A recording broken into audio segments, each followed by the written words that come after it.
ఓం శ్రీ సాయినాథాయ నమః. అభయప్రదాత అయిన శ్రీ సాయినాథుల వారి దివ్య చరణములకు నమస్కరించి, జన్మనిచ్చిన తల్లిదండ్రుల దీవెనలతో ఆధ్యాత్మిక జీవితానికి సహకరించిన మా గురుదేవులందరికీ పాదాభివందనం చేస్తూ శ్రీ సాయి ఏకాదశ సూత్రములు అను ఈ ప్రవచనమును ప్రారంభించుచున్నాను. ఇది విన్న భక్తులందరికీ ఆ సాయినాథుని దివ్య అనుగ్రహ ఆశీస్సులు కలుగుగాక. ఓం శ్రీ సాయినాథాయ నమః. గురు బ్రహ్మ గురు విష్ణు గురుదేవో మహేశ్వరః. గురు సాక్షాత్ పరబ్రహ్మ తస్మై శ్రీ గురవే నమః. భారతదేశము ఎందరో మహనీయులకు పుట్టినిల్లు. ఇక్కడ జన్మించటం నిజంగా మనందరి అదృష్టము, పూర్వజన్మ సుకృతము. దీనిని మనమంతా ఒక వరంగా భావించాలి. మన సంస్కృతి సాంప్రదాయాలు ఎంతో ఆదర్శవంతమైనవి. మన సాంప్రదాయాల్లో అత్యంత ఉన్నతమైనది ఈ గురు సాంప్రదాయము. జీవితానికి అర్థము పరమార్థము చూపేది ఒక్క గురువు మాత్రమే. గురు సాంప్రదాయంలో ఉన్న ఉన్నత విలువలను గుర్తించాలి. సచ్చిదానంద సద్గురు స్వరూపులైన శ్రీ సాయిబాబా వారి బోధనలు నేటి సమాజమునకు ఎంతో అవసరము. సాయి భక్తుల పాత్ర ఈ సమాజంలో ఎంతో ముఖ్యమైనది. బాబావారి అవతార విశిష్టతను మనం గమనించినట్లయితే ఏ అవతార పురుషుల్లో లేని విశిష్టత బాబావారిలో మనం గమనించవచ్చు. ఇతర అవతారములలో వారు ఏ రూపంలో వచ్చారో అదే రూపంలో భక్తుల్ని అనుగ్రహించారు. కానీ బాబావారు భక్తుల భావాలను బట్టి గణపతిగా, దత్తుడిగా, రామునిగా, మారుతిగా ఇలా వివిధ దేవతామూర్తుల రూపంలోనే కాక గురుమార్గంలో ఉన్న శిష్యులకు వారి వారి గురువుగా యద్భావం తద్భవతి అని వారికి దర్శనమిచ్చి ఈ అందరికో తమ దివ్య సందేశముల ద్వారా గురుమార్గంలో నడిపించి ఉన్నారు. వారు ఎప్పుడు భగవంతుని అవతారమని చెప్పి ఉండలేదు, భగవంతుని సేవకుణ్ణి అని చెప్పేవారు. బాబావారు చెప్పినట్లు గురువును సంపూర్ణంగా నమ్ముకో, అదే అసలైన సాధన. అంటే వారిని గురువుగా సేవించాలి. వారిలో ఉన్న గురుతత్వము ఎంత గొప్పదో మనం తెలుసుకోవాలి. మనసులో సాయినే స్మరిస్తూ, మాటలలో సాయినామం ఉచ్చరిస్తూ, చేతలలో సాయితత్వం ఆచరించటమే నిజమైన పూజ. సాయిబాబా వారిది పరిపూర్ణమైన అవతారము, పరిసమాప్తి లేని అవతారము. అందుకే భక్తులను ఉద్దేశించి ఈ ఏకాదశ సూత్రాలను అభయంగా ఇచ్చి ఉన్నారు. వాటిలో ఎంతో గొప్ప శక్తి దాగి ఉన్నది. ఇది చదివిన భక్తులకు బాబావారు రక్షకులు అన్న నమ్మకం, శ్రద్ధ కలుగుతుంది. అవి మననం చేసుకుంటూ ఉంటే మనకు సహనం, సబూరి కలుగుతుంది.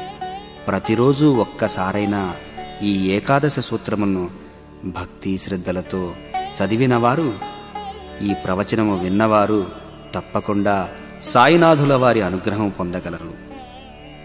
ఆ ఏకాదశ సూత్రముల్లోని నిగూఢమైన వారి తత్వము అందించాలని ఒక చిన్న ప్రయత్నమే ఈ ప్రవచనము. 1000 తలలు ఉన్న ఆదిశేషుడు కూడా ఆ అనంత సాయి గురించి వివరించలేడు. మనమెంత, మన జ్ఞానమెంత. ప్రతి సాయి భక్తుడు సాయి గురించి తెలుసుకొని సాయి తత్వంలో జీవించుటకు మేము చేసే సాయి పదసేవే ఈ ఏకాదశ సూత్ర వివరణ కార్యక్రమము. వినండి, విని తరించండి. ఓం శ్రీ సాయినాథాయ నమః. శ్రీ సాయిబాబా వారు చెప్పిన ఏకాదశ సూత్రములు నిత్య సత్యములు. ప్రతి ఒక్కరూ నిజమైన భక్తి భావనతో ఆయన చెప్పిన విధానాలను ఆచరించిన ఎడల ఆయన అనుగ్రహం సర్వదా కలుగును. వారు చెప్పిన ఏకాదశ సూత్రాలు మొత్తము 11 కూడా మనకు పరిపూర్ణ అనుగ్రహాన్నిచ్చే సాయి అభయ సుదర్శన చక్రాలు. అందులో మొదటిది షిరిడీ ప్రవేశము, సర్వదుఃఖ పరిహారము.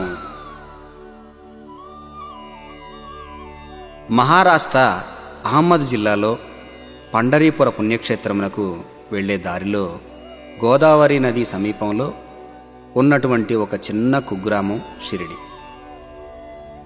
షిరిడీని కేంద్ర బిందువుగా చేసుకొని సబ్కా మాలిక్ ఏక్ హై, సబ్కా మాలిక్ ఏక్ హై అని ప్రచారం చేయటం అంటే దైవలీల కాక మరేమిటి? హిందూ మహమ్మదీయుల మధ్య ఐకమత్యమును నెలకొల్పి తన అవతార లీలలను షిరిడీ నుంచి ప్రారంభించిన మహనీయులు మన సాయిబాబా. పరబ్రహ్మ స్వరూపులైన శ్రీ సాయినాథుల వారు నివసించిన ఆ ప్రదేశము ఎంతో పవిత్రమైనది. ఆ ప్రాంతమంతా వారి సంచారంతో పావనమైనది. ఎన్నో జన్మల పుణ్యఫలంగా అక్కడ ప్రజలు సాయినాథునితో సాచర్యము గావించినారు. వారి పాదధూళితో పావనమైన ఆ భూమి మీద అడుగుపెట్టిన ప్రతివారు ధన్యులే. ఆ అవతారమయని విశ్వరూపము యొక్క దివ్యకాంతి నుండి వెలువడే వెలుగు ఆ ప్రాంతమంతా నేటికి నిక్షిప్తమై ఉన్నది. వారి లీలలకు ప్రస్థానమైన షిరిడీ ప్రవేశముతో మనలోని పూర్వజన్మల నుండి నేటి వరకు గల సకల కర్మలు నిర్మూలించబడతాయి. ఎందుకంటే సాక్షాత్తు సాయి నా భక్తుడు సప్త సముద్రముల అవతల ఉన్న పిచుక కాలికి దారము కట్టి లాగినట్టు నా వద్దకు రప్పించుకుంటాను అన్నారు. అంటే వారి అపారమైన కరుణా కటాక్షములతో మనం షిరిడీ యాత్ర చేయుచున్నాము. భక్తులతో వారు మాట్లాడేటప్పుడు మన సంబంధం జన్మ జన్మలది అనేవారు. ఏ జన్మలోనైనా బాబావారి భక్తులమైతే చాలు, అన్ని జన్మలలో బాబా అనుగ్రహం లభిస్తుంది. ఈ జన్మలో కూడా ఎక్కడ ఉన్నా సాయి తన దగ్గరికి రప్పించుకుంటారు. సాయి నిజభక్తులు వారి లీలలను స్మరిస్తూ ఆ సద్గురుమూర్తి పాదముల స్పర్శతో భక్తులందరి అనుగ్రహానికి వేదికగా మారిన ఆ పుణ్యక్షేత్రం షిరిడి. అక్కడ ఉండే ప్రతి క్షణము సాయి నామస్మరణతో గడిపినట్లయితే మనలను పావనను చేసి సకల కర్మలు తొలగిస్తారు సాయి. ఎందుకంటే కర్మలను క్షయం చేయగలిగిన వారు ఒక్క సద్గురువు మాత్రమే. సద్గురువు దర్శనము సకల పాపహరణము. అలాంటి భావములతో వచ్చే భక్తుల కోసం ఆయన ఎదురు చూస్తూ ఉంటారు. నా దగ్గరకు వచ్చే కుండలన్నీ తల్లకిందులుగా ఉంటున్నాయి, ఒక్కటి సరిగా ఉండటం లేదు, వాటిని సరిచేయటం కోసమే నేనున్నాను అనేవారు. శ్రద్ధాభక్తులతో మనం షిరిడీ వెళ్ళి సాయిని దర్శిస్తే చాలు, అన్ని దుఃఖములు తొలగిపోతాయి. షిరిడీలో అణువణువు బాబావారి స్పర్శతో పునీతమైనదే. వారి దివ్య శరీర తేజస్సు నుండి వెలువడే ఆ మహాశక్తి షిరిడీ అంతా వ్యాపించి ఉన్నది. ఆ దైవశక్తి ముందు ఎంతటి మహాపాపమైనా దహించిపోవలసిందే. ఆ శక్తిని మనం గుర్తించి సాయి నామ స్మరణతో పవిత్రమైన భక్తిభావనతో షిరిడీ ప్రవేశించినచో సర్వ దుఃఖములు దూరమగుతాయి అనుటలో ఎలాంటి సందేహమూ లేదు.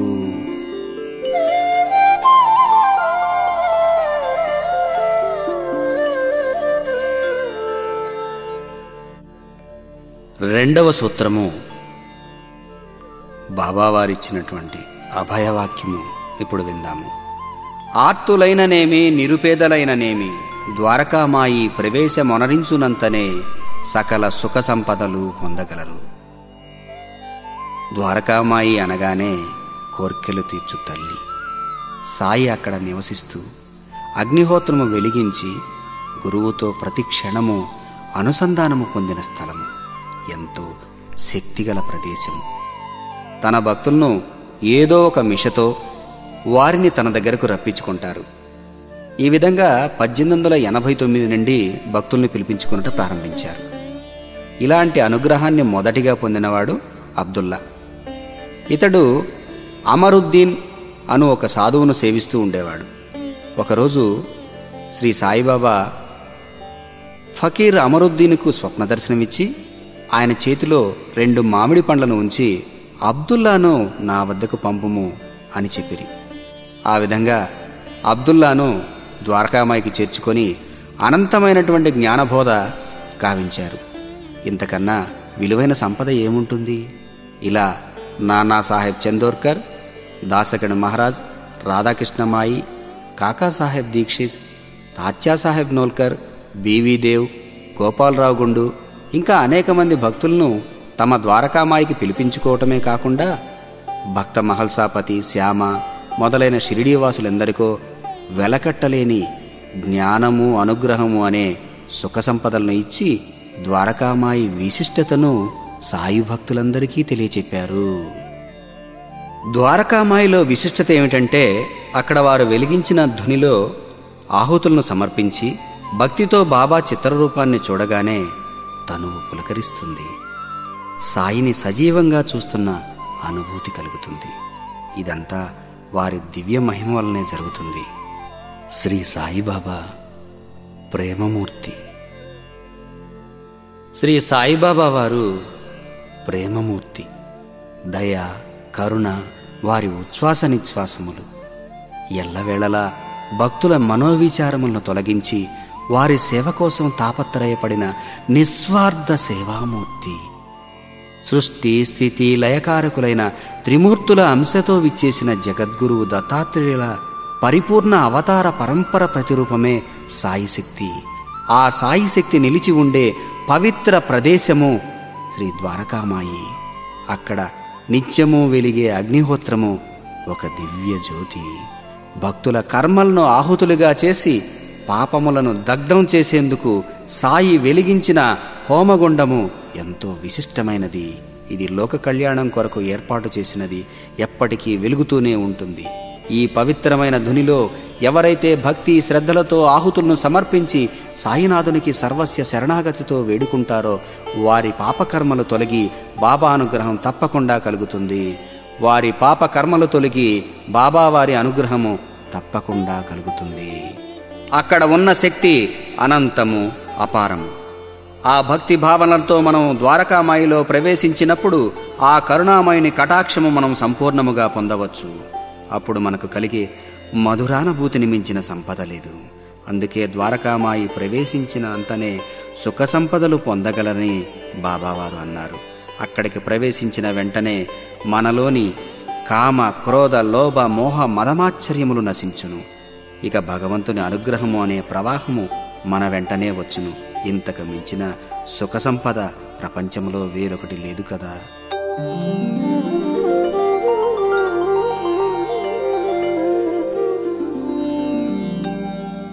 ఓం శ్రీ సాయినాథాయ నమః. శ్రీ సాయిబాబా వారు చెప్పిన 3వ సూత్రమును విందాము. ఈ భౌతిక దేహానంతరము నేను అప్రమత్తుడనే. భగవంతుడు ధర్మ సంస్థాపన కోసం నేను అవతరిస్తూనే ఉంటాను అని చెప్పి ఉన్నారు. ఆ విధంగా పరబ్రహ్మ స్వరూపులే మానవ దేహంను అలంకరించిరి. నిరంతర నామస్మరణతోనే మాయను జయించవచ్చని బాబావారు చెప్పారు. నా భౌతిక దేహము కేవలం మీలో నమ్మకం కలిగించడం కోసమే అని ఈ సంఘటన ద్వారా భక్తులకు తెలియచేశారు. ఒకసారి భక్త మహల్సాపతికి తన దేహాన్ని అప్పగించి నేను 3 దినముల తర్వాత తిరిగి వస్తాను, లేకపోతే నేను గుర్తు చూపించిన ప్రదేశంలో పాతిపెట్టుము అని చెప్పి భౌతిక దేహాలను విడిచిపెట్టి వెళ్ళిపోయారు బాబావారు. శ్వాస ఆడుటలేదు, నాడీ స్పందనలు లేవు. భక్త మహల్సాపతి అచంచలమైన విశ్వాసంతో 3 దినములు నిద్రాహారాలు మాని ఆ దేహమును కనిపెట్టుకుని ఉన్నాడు. 3వ రోజు తెల్లవారుజామున బాబావారి దేహంలో కదలిక వచ్చింది. అందరూ ఆశ్చర్యపోయారు. ఈ లీల ద్వారా బాబా ఒక సామాన్య మానవులు కాదని, మనల్ని ఉద్ధరించుటకు అవతరించిన మహాపురుషుడని మనం తెలుసుకోవచ్చు. వారిని కేవలం 6 అడుగుల దేహంగా భావించరాదు. లోక కళ్యాణం కోసం అవతరించిన మహనీయులు. వారి శక్తి అనంతమైనది. దేహధర్మాన్ని అనుసరించి ఈ శరీరాన్ని త్యజించారు. ఎందుకంటే అంతటా నిండి ఉన్న చైతన్యమే బాబావారు. దేహం కేవలం ఒక కల్పన మాత్రమే. వారు ఎప్పుడూ ఉంటారు. వారు లేని చోటే లేదు. మనలో ఉన్న అహంకారమనే తెరతీసి సర్వజీవులలోనూ సాయి ఉన్నారని తెలుసుకొని సాటి వారి పట్ల ప్రేమతో సహజీవనం చేస్తూ శ్రద్ధ, సబూరితో సాయిని సేవిస్తే భౌతిక దేహానంతరము నేను అప్రమత్తుడనై నిన్ను అనుగ్రహించగలను అన్నారు సాయి. ఇందులోని భావమును తెలుసుకున్న మనం వారి అనుగ్రహమునకు సదా పాత్రులమే కదా.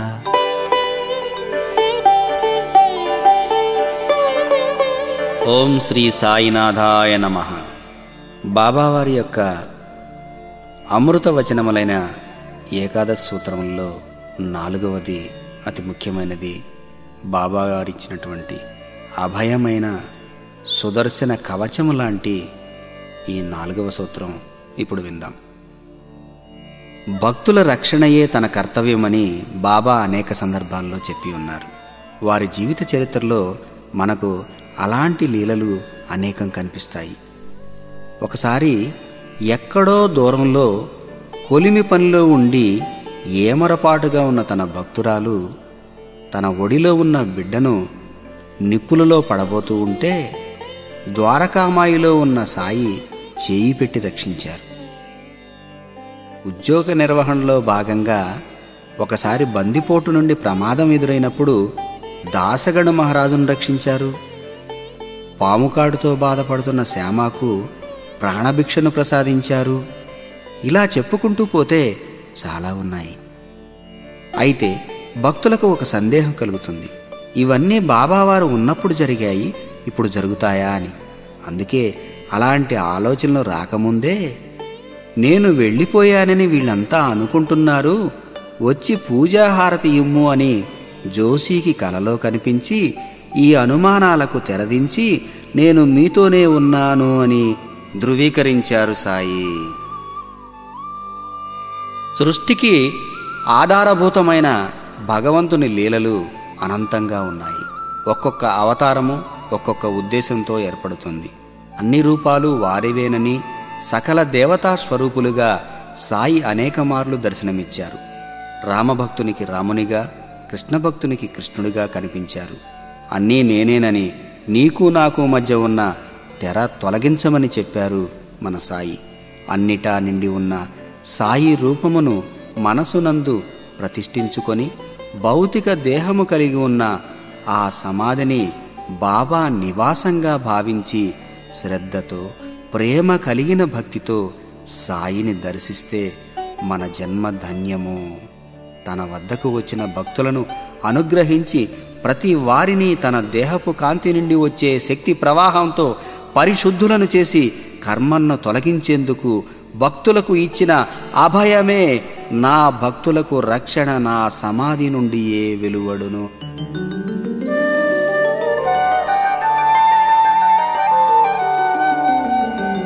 ఓం శ్రీ సాయినాథాయ నమః. బాబావారి ఏకాదశి సూత్రాల్లో 5వ సూత్రాన్ని మనం ఇప్పుడు వినబోతున్నాం. నా సమాధి నుండియే నేను సర్వకార్యములు నిర్వహింతును. విశ్వమంతా వ్యాపించి ఉన్న పరమాత్మ లేని చోటు ఏమున్నది?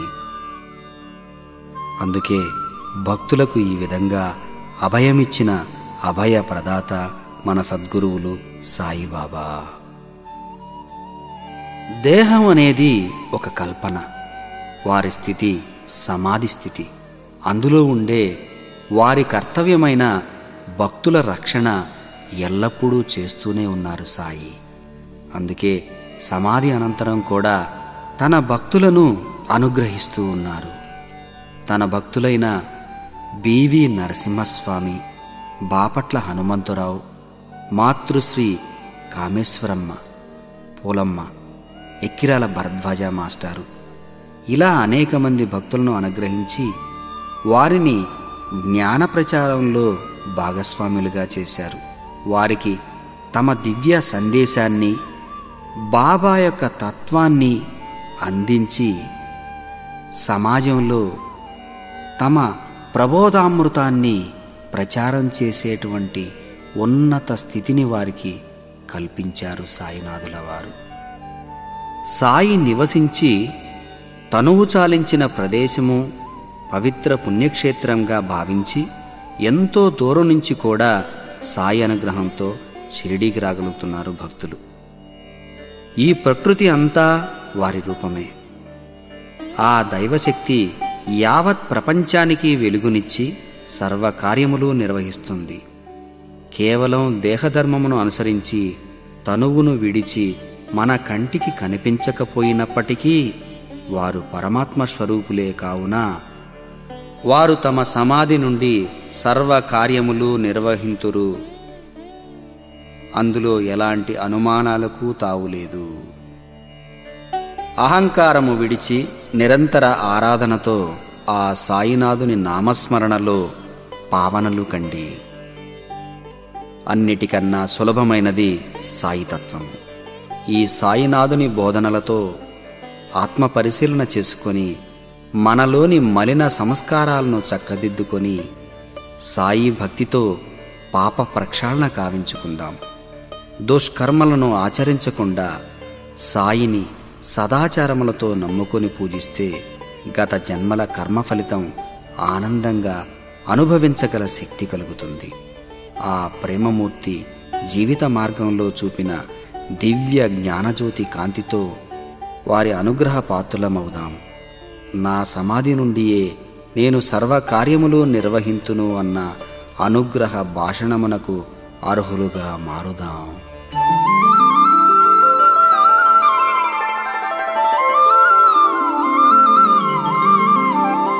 ఓం శ్రీ సాయినాథాయ నమః. బాబావారి ఏకాదశి సూత్రాల్లో 6వ సూత్రం ఇప్పుడు మనం విందాం. నా సమాధి నుండియే నా మానుష శరీరం మాట్లాడును. విశ్వమంతా తానై నిండి ఉన్న మూర్తిని నిక్షిప్తం చేసిన సమాధి గురించి, దాని మహిమ గురించిన నమ్మకం దృఢమవటం కోసం సాయి ఇలా అన్నారు. నేను దేహమును విడిచినట్లు వీరంతా అనుకుంటున్నారు, కానీ ఇక్కడే ఉన్నాను. నాకు పూజలు చేసి హారతులు ఇవ్వండి అని చెప్పి కలలో కనిపించి పూజా హారతి కార్యక్రమాలు వారి శరీరం సమాధి చేయక ముందు రోజు నుంచే చేయించుకున్నారు బాబా. అంటే ఆయన మానుష శరీరం అక్షయమైనది. ఆ మహాసమాధి నుండి మనల్ని రక్షించటానికి తన శక్తిని ఎల్లప్పుడూ ప్రసరింపచేస్తూ ఉంటుంది. ఆకాశవాణి చెప్పింది అని మనం అనేక పురాణాలలో వింటూ ఉంటాం, కానీ ఎవరూ ఆకాశవాణిని విన్నారే కానీ చూడలేదు.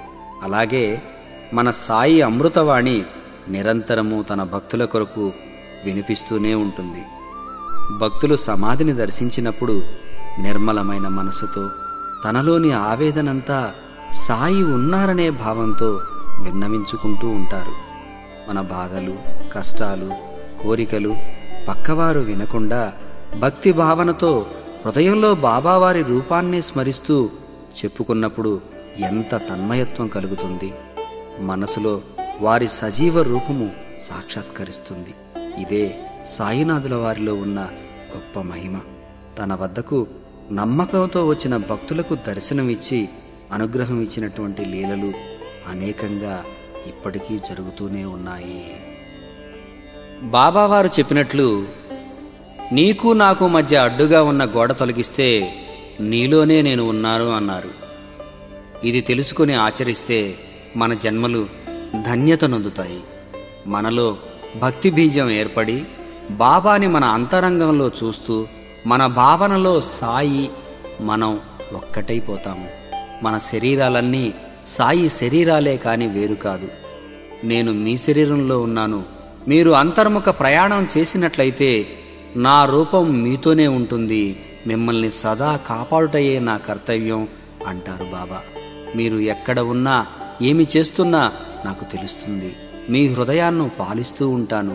త్రికరణ శుద్ధిగా నన్ను స్మరించే భక్తులను ఎన్నటికీ విడువను. వారికి అన్న వస్త్రములకు లోటు ఉండదు, వారి గృహకృత్యములు సైతము తీర్చెదను అన్నారు బాబా. వారి అనుగ్రహం సదా మన వెంట ఉండి కాపాడును అని తెలిపే ఈ మంగళవాక్యము నా సమాధి నుండి నా మానుష శరీరము మాట్లాడును.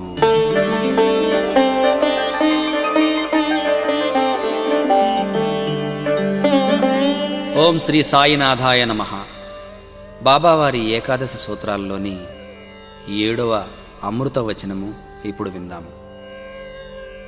నన్ను ఆశ్రయించిన వారిని, నన్ను శరణుజొచ్చిన వారిని నిరంతరము రక్షించుటయే నా కర్తవ్యము. వారి చరిత్రను గమనించినట్లయితే సర్వేశ్వరులే బాబాగా అవతరించినట్లు మనం తెలుసుకోవచ్చు.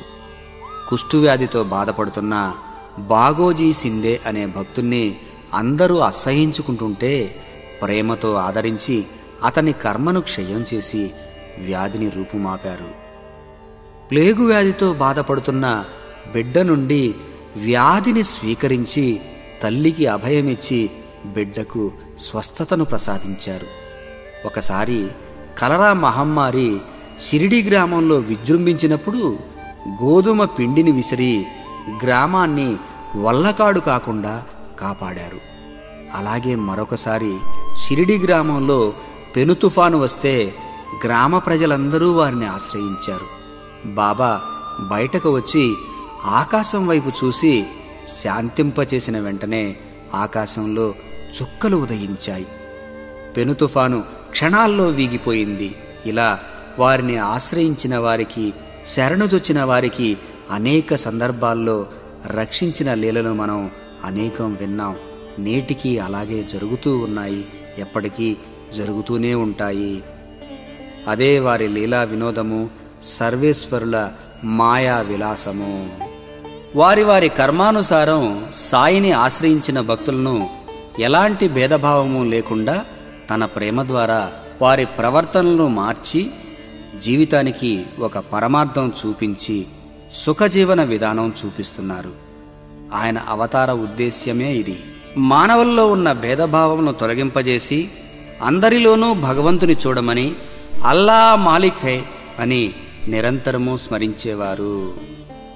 భగవంతుడే సర్వాధికారి అంటే ఈ కంటికి కనిపించేదంతా భగవంతుని సృష్టియే కదా. మనం ఎందుకు మధ్యలో వ్యామోహం, మాయలో పడి వారి అనుగ్రహానికి దూరం కావటం? అందుకే వారి బోధనలను అనుసరించాలి. భక్తవత్సలుడైన సాయిని శరణాగతి వేడుకుంటే మనలో ఉన్న మలిన సంస్కారాలని తొలగిపోయి పరిశుద్ధం కాగలము. మన జన్మజన్మల పాపకర్మలు తొలగిపోతాయి. ఆ దయామయుని అనుగ్రహంతో వారి బాటలో నడిచినట్లయితే మనకు జీవితాంతము సుఖసంతోషాలు లభిస్తాయి. శ్రద్ధాభక్తులతో సాయిని కొలిచే భక్తుల కోసం బాబా ఇచ్చిన సుదర్శన చక్రమే నన్నాశ్రయించిన వారిని, నా శరణు చొచ్చిన వారిని రక్షించుటయే నా కర్తవ్యము.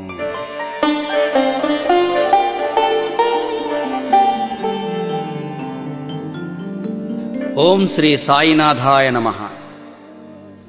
బాబావారి ఏకాదశి సూత్రాల్లో 8వ సూత్రాన్ని మనం ఇప్పుడు చూద్దాం.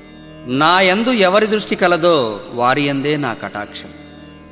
ఎవరైనా నన్నే ధ్యానించి, నా నామాన్నే స్మరించి, నా లీలలను గానం చేసి వారే నేనుగా మారిపోతారో వారి కర్మ నశిస్తుంది. నేనెప్పుడూ వారి చెంతనే ఉంటాను అన్నారు సాయి. సాటే అనే భక్తుడు బాబాను ఆశ్రయించి మనశ్శాంతిని కోరినప్పుడు గురుచరిత్ర పారాయణ సూచించారు. విశ్వాసంతో పారాయణ చేసిన సాటేకు స్వప్నంలో కనిపించారు. స్వప్నంలో ఇచ్చిన సూచన మేరకు రెండవసారి మరలా గురుచరిత్రను పఠించి ఎనలేని ఆనందాన్ని, సంతృప్తిని పొందాడు సాటే. రాధాకృష్ణమాయి నిరంతర స్మరణతో సాయిని సేవించే గొప్ప సాధకురాలు. ఆమెకు జ్వరం వస్తే బాబా స్వయంగా వెళ్ళి ఆమె గృహం పైకెక్కి ఆమె కర్మను తీసివేసి స్వస్థత చేకూర్చారు. ఇలా నిరంతరము వారి సేవలో గడిపే అనేక మంది భక్తులను పాముకాటు నుండి, ప్రమాదముల నుండి, రోగ భయముల నుండి కాపాడెను మన సాయి. శ్రీ సాయిబాబా అంటే ఒక మహత్తర శక్తి. ఆయన అనుగ్రహం ఉంటే ఏ చింత ఉండదు. అందుకు తగిన విధంగా మనల్ని మనం మార్చుకొని బాబా మీద దృష్టి ఉంచితే బాబా తన దృష్టిని మన మీద ఉంచటమే కాకుండా కరుణా కటాక్ష వీక్షణములతో మన జన్మలను చరితార్థము చేయగలరు అనుటలో ఎలాంటి సందేహమూ అక్కర్లేదు.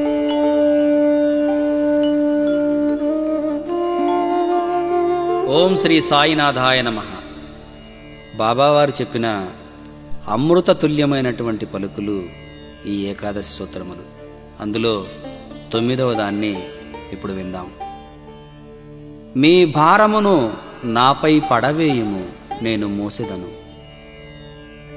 నేవాస్కర్ తన భారమంతా బాబా చూసుకుంటారని తన పొలంలోని పంటనంతా అప్పజెప్పి బాబావారు తిరిగే వీధులను శుభ్రపరుస్తూ ఉండేవాడు. వారి చేతుల మీదుగా ఇచ్చిన దాన్ని ప్రసాదంగా భావించి కుటుంబ పోషణ గావించుకునేవాడు. నేవాస్కర్ కుటుంబం అంతా కూడా అలాగే అనుసరించి బాబా సేవలో తరించారు. నాకు అర్పించకుండా ఎవరైతే ఏమీ తినరో వారికి నేను బానిసను అన్నారు బాబా. మనం కూడా అలాంటి భక్తులుగా మారితే బాబా ఎప్పటికీ మనతోనే ఉంటారు కదా. మన జీవితాలను బాబాకు అప్పగిస్తే ఆయన నీడన హాయిగా ఉంటాము. బాయిజామాయి బాబాగారి సేవ చేస్తూ బాబాకు భిక్ష పెట్టకుండా తను ఏమీ తినేది కాదు. బాబావారు ఎక్కడ ఉన్నా వెతుక్కుంటూ వెళ్ళి భిక్ష పెట్టిన తరువాత మాత్రమే తాను తినేది.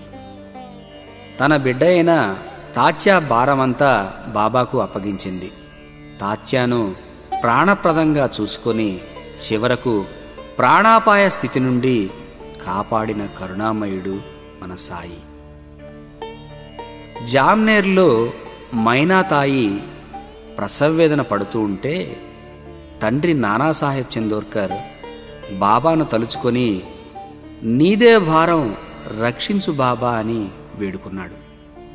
అప్పుడు బాబానే స్వయంగా హారతి పాటను ఊదిని పంపి ఆ బిడ్డకు సుఖప్రసవం కావించారు. అందుకే మనం ఏ పరిస్థితుల్లో ఉన్నా వారే సర్వస్వంగా భావించి వారి నామస్మరణ చేస్తూ శ్రద్ధ సబూరితో ఉంటే తప్పకుండా రక్షించబడెదము. మనిషి ఏదైనా కష్టం వచ్చినప్పుడు తన బంధువులపై స్నేహితులపై ఆధారపడతాడు. కొన్నిసార్లు మోసపోయి ఇక ఎవరి మీద ఆధారపడకూడదని తన మీదే తాను ఆధారపడతాడు. ఏదో ఒక పెద్ద నష్టం కలిగినప్పుడు మాత్రం అతని మీద అతనికి నమ్మకం పోయి సాయిని ఆశ్రయిస్తాడు. అసలు ఇంత బాధ ఎందుకు? మీకోసం నేనున్నాను, నేను చెప్పింది చెయ్యండి, మీ సంగతి నేను చూసుకుంటాను అని బాబా అంటుంటే అది మరచి రైల్లో ప్రయాణం చేస్తూ లగేజీ నెత్తిన పెట్టుకున్నట్లుగా ఉంది మన నిర్వాకం. మనమేదో చేయగలమని చేసి నష్టపోయి మరలా క్షమించు సాయి అని వారిని ఆశ్రయించటం, ఇదంతా మనం చూస్తూనే ఉన్నాం. ఇక్కడ మనం గమనించవలసినది ఒక్కటే, బాబా నాకు నీవు తప్ప వేరు దిక్కు లేదు, అన్యదా శరణం నాస్తి త్వమేవ శరణం మమ అన్నట్లుగా భారమంతా నీదే సాయి అని ఎప్పుడైతే శరణాగతితో వేడుకుంటామో అప్పుడు నీకు నేనున్నాను, నీ భారమంతా నేను మోసెదను అని తన అనుగ్రహాన్ని అందిస్తారు మన సాయి.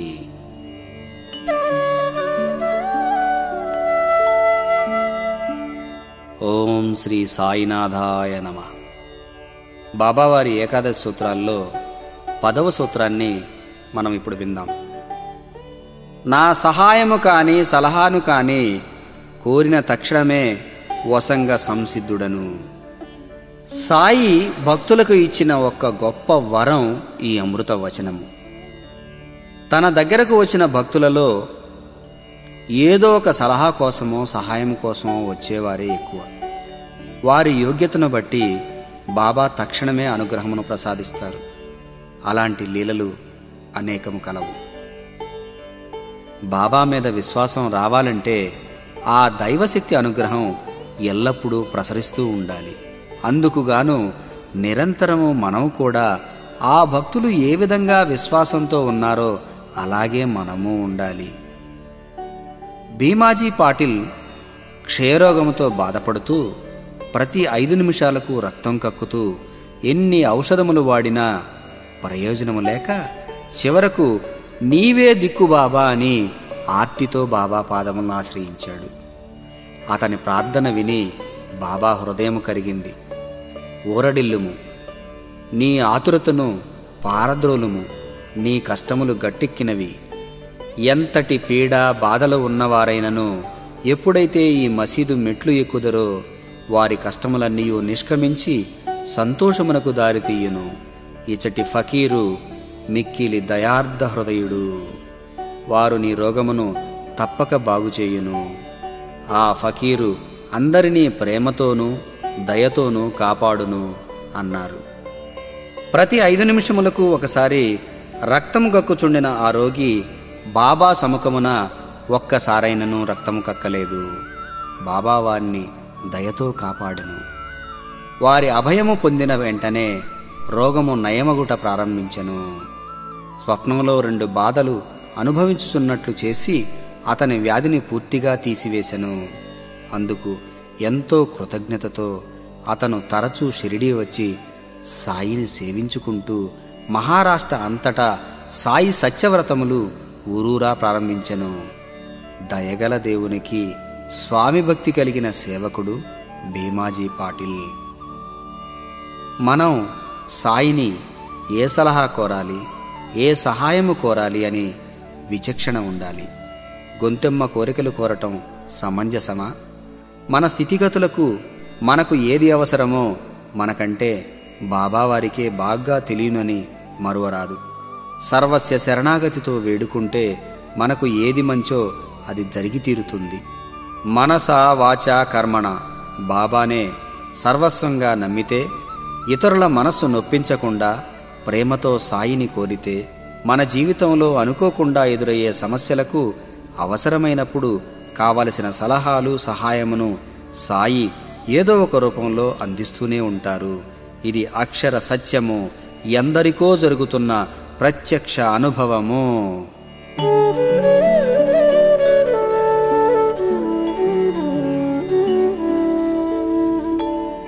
బాబావారి అమృతతుల్యమైనటువంటి ఏకాదశ సూత్రాల్లో చివరిది 11వది అయిన ఈ వచనాన్ని ఇప్పుడు మనం విందాం. నా భక్తుల ఇంట లేమి అను శబ్దము పొడచూపదు. బాబా ఇక్కడ నా భక్తులు అంటున్నారు. అంటే ఆయన భక్తులు ఎలా ఉండాలి తెలుసుకుందాం. వారి మాటల్లోనే విందాం. నేను ఫకీరునైనప్పటికీ ఇల్లు వాకిలి భార్య బిడ్డలు తదితర బాధర బందీలేమీ లేకుండా, ఎక్కడికి కదలకుండా ఒక చోట కూర్చుని ఉన్నప్పటికీ తప్పించుకోలేని మాయ నన్ను బాధించుచూ ఉన్నది. హరి ప్రసన్నుడైనప్పుడే ఆ మాయ నుండి తప్పించుకొనుట సాధ్యము. నిరంతరము హరి భజనయే దానికి మార్గం. అలా మాయని జయించవచ్చని చెప్పారు. మాయను తప్పించుకోవటం ఎవరితరము కాదు. ఎందరో మహనీయులు సైతము క్షణాల్లో మాయలో పడి తమ తపశక్తిని కోల్పోయారు. ఈ మాయను జయించాలి అంటే మనం సాయిబాబా పాదాలను ఆశ్రయించటం మించినది మరొకటి లేదు. ఎందుకంటే ఎవరు అదృష్టవంతులో, ఎవరి పాపములు క్షీణించినవో వారే నన్ను భజించుట యందు తత్పరులై నన్ను ఎరుగగలరు. ఎల్లప్పుడూ సాయి సాయి అని స్మరించు వారిని సప్త సముద్రములను దాటించెదను. ఈ మాటలు విశ్వసింపుము, తప్పక మేలు పొందెదవు. పూజాతంతుతో నాకు పని లేదు. షోడశోపచారములు గాని అష్టాంగ యోగములు కానీ నాకు అవసరము లేదు. భక్తి ఉన్న చోటనే నా నివాసము. కాబట్టి సద్గురువైన మన బాబాను నమ్ముకుంటే మాయ మనల్ని ఏమీ చేయలేదు. కాబట్టి బాబాకు కావలసిన భక్తి అలాంటిదని మనం తెలుసుకొని అలాంటి భక్తులుగా మనం మారాలి. అప్పుడు సాయి మనతోనే ఉంటారు. ప్రస్తుత సమాజంలో సాయి పేరు లేని చోటు ఎక్కడా లేదు, ఎక్కడా కనపడట్లేదు. ఇంట్లో పిల్లల పేర్లు సాయి, బయట వ్యాపార సంస్థల పేర్లు సాయి, ఎక్కడ చూసినా సాయిమయం. ఆ పేరు పెట్టుకుంటే చాలు, కలిసి వస్తుంది. మాకు సాయి అంటే అంత ఇష్టం అని అందరూ చెప్తూ ఉంటాం, మనం వింటూ ఉంటాం. ఆయన చల్లని చూపుతో మనకు ఏ లోటు ఉండదని భక్తుల విశ్వాసం. అలాగే జరుగుతూ ఉన్నది. అయితే కర్మానుసారం వారి అనుగ్రహం ఉంటుందని మరిచిపోరాదు. అంబాడేకర్ జీవితమే అందుకు ఉదాహరణ. ఆర్థిక ఇబ్బందులు తాళలేక ఆత్మహత్య చేసుకుందామని వచ్చిన అంబాడేకర్ను సమయోచితంగా అక్కల్కోట మహారాజు వారి చరిత్రను సగుణ మేర్ నాయక్ అనే భక్తుని ద్వారా ఇచ్చి చదివించారు. ఆత్మహత్య చేసుకోకుండా జ్యోతిష్య విద్యలో ప్రావీణ్యాన్ని అందించి తన భక్తునికి సంపదను అనుగ్రహించి కొత్త జీవితాన్నిచ్చారు బాబా. ఈనాడు భక్తులు ధనమే ప్రధానంగా పారాయణలు, షిరిడీ యాత్రలు, హారతులు, పూజలు, వ్రతాలు చేస్తున్నారు. భక్తి నిలకడ కావాలంటే సత్వర అనుగ్రహం ఏదో ఒక రూపంలో చూపించాలి. అందుకేనేమో బాబా నమ్మిన వారికి సొమ్ముగా కూడా వరాలను అందించి అందరివాడిగా అయిన బాబా ఎప్పటికీ చిరస్మరణీయుడే. సాయి భక్తునిగా ఎలా ఉండాలో ఈ ఏకాదశి సూత్రాల వివరణలో వర్ణించటం జరిగింది. ఆ దేవదేవుని గురించి ఎంత వర్ణించినా అది చంద్రునికి నూలుపోగుతో సమానమే. వారి జీవిత చర్యల ద్వారా మనం సంస్కరించబడాలి.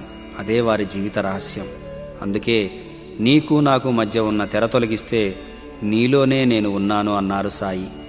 అహంకారం వారి పాదాల చెంత ఉంచి మనసంతా బాబా రూపాన్ని నింపుకొని సదా వారి నామస్మరణతో వారి లీలలను పారాయణ చేసుకుంటూ వారి సేవా కార్యక్రమాలలో పాల్గొని నిజమైన సాయి భక్తునిగా జీవిద్దాం. ఆ ప్రేమమూర్తి జీవిత మార్గంలో చూపిన దివ్య జ్ఞాన జ్యోతి కాంతితో అందరము ఆయన అనుగ్రహ పాత్రులమవుదాం. ఈ ఏకాదశి సూత్రముల ద్వారా సాయి తత్వమును సాయి భక్తులందరికీ సంక్షిప్తంగా అందించాలనే భావనతో సాయి జీవితంలోని కొన్ని సంఘటనలను మేళవించి ఈ ప్రవచనము బాబావారి అనుగ్రహంతో రూపొందించబడినది.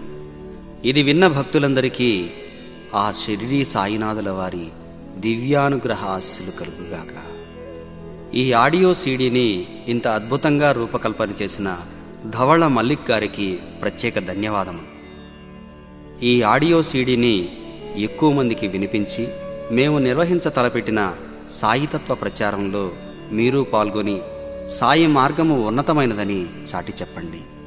సాయి భక్తులు సమాజంలో ఉన్నతమైన విలువలతో జీవించడం కోసం అందిస్తున్న ఈ సాయి అమృతవాణిని మీరు ఆస్వాదించి ఆశీర్వదించవలసిందిగా కోరుచున్నాను.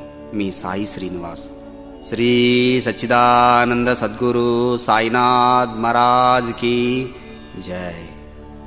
सर्वे जना सुखिनो भवन्तु. लोका समस्तान् सुखिनो भवन्तु. ओम शांति शांति.